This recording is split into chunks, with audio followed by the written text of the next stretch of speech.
Abdul Hossain dead body, কোনো কাজ নাই কাম নাই, কলা গাছের রস কাটি।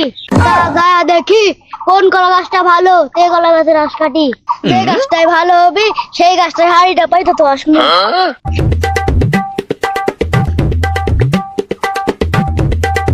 মাশাআল্লাহ, কত বড় কেলা গাছ! যাই দেখি, এটা কাইয়া দেখি।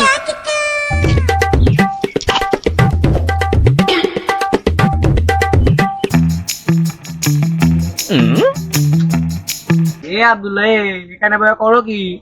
বেটা দেখো না কেলা গাছের রস কাটি। আব্দুল্লাহ, তুই পাগল টাগল হয়েছিস? কলা গাছ দিয়ে যেমন রস পড়ে।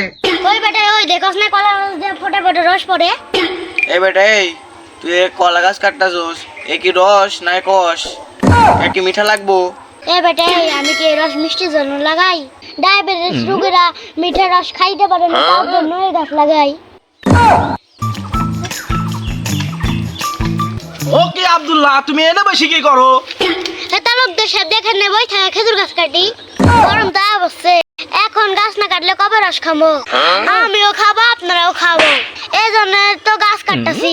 বেটা, তুই রস খাবো ভালো কথা, আমার নাম্বার লোক খেজুর গাছ কাটস কেন? এটা কি রস কস কিছু হয়েছে? হ্যাঁ গো তালুকদার সাহেব, আপনি জানেন না ছোট মরিচের ঝাল বেশি, তেমনই ছোট খেজুর গাছের রস বেশি, এই জন্য তো মুই ছোট খেজুর গাছ কাটতাছি। গাছটা এটা কি করছে? এই আব্দুল্লাহর একটা কবো দিবি না গাছের গুড়াতে?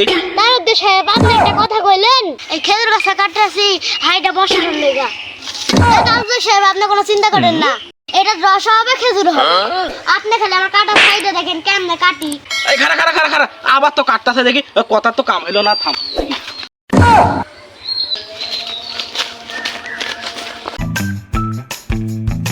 আর বাবা, আব্বা, ওকে আব্দুল্লাহ, এমন হাঁপাস কে? কি হয়েছে তোর বেটা? ও আব্বা, তালুকদার আমারে তাড়াইছে। তালুকদারের গাছ কাটার রস নামাতে গেলাম, হ্যাঁ বস, তালুকদার আমারে তাড়াইছে। এই সামনে এই, তোরে তালুকদার তারাইবো কে? আর তোরে কি তালুকদারের গাছ কাটতে পাঠাইছি? হ্যাঁ আব্বা, আপনি এটা বললেন বিকালে খেজুর গাছে হাড়ি বসাতে, গাছ কেটে গাছে হাড়ি বসে থসতে। মুই তো কালু কলা গাছ একটা কেটে থইছি, হ্যাঁ হাড়ি বয়া থইছি। আর যখন তালুকদারের গাছ কাটবার গেছি, তখন আমার তালুকদার তাড়াইছে, তারপরে আর হাড়ি বাতে পারি নাই, আমার তাড়িছে, আমি বাড়িতে চলে এসেছি। ওরে হারাম দাদা, তোরে কি আমি ওই তালুকদারের খেজুর গাছ আর কালুর ওই কলার গাছ কাটতে পাঠাইছি? নু তোরে পাঠাইছি আমার উত্তরে কয়েকটা খেজুর গাছ আছে, ওই গাছে হাড়ি পাততে। তুই মনে গেছো কে হারাম দাদা? ও পান আব্বা, ওই উত্তরপাড়ার খেজুর গাছ গিলা কাটে কি আমার হাড়ি বসাতে কইছিলেন? এই কথা মোরে আগে কইবেন না আব্বা, তাহলে আমি কি এই ভুল করি? হারাম দাদা, ওই আমি যখন কথা বলি তোর মন কোন জায়গায় থাকে? তোর মন কোন জায়গায় থাকে আমি মোকলে যাই দেখতাছি, দাঁড়া।